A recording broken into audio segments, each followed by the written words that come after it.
আর আমাদের এমএচআর রেডিও, দূরসংকেত এবং আশা সাইটি তিনটি পত্রিকা আমরা মানুষকে তুলে দিলাম উপহার হিসাবে।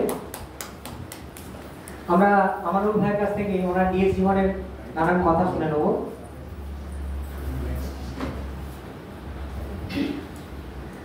এখানে উপস্থিত আমাদের এই রেডিও পার্ক, আমাদের ডাক নামে হয়েছে পার্ক।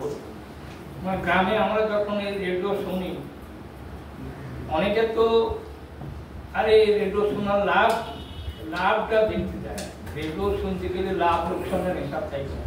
আরিফ ভাই বলে গেলেন যে এই শ্রোতা হইতে গেলে এখানে লাভের অঙ্ক দেখতে পেলে হবে না, লোকসানের অঙ্কটা বেশি দেখতে হবে।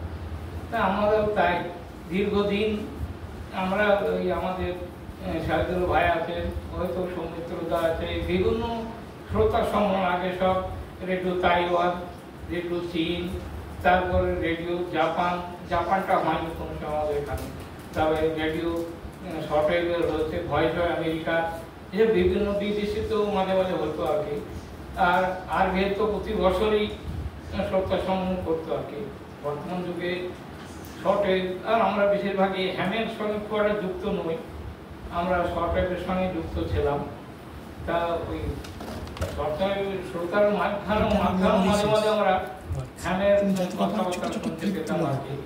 যাই হোক, আমি আর কি বলবো, অনেকদিন পর অসংখ্য ধন্যবাদ জানাচ্ছি সমুদ্রকে, কারণ আমরা দীর্ঘদিন শুনতে এরকম হতে পাইনি।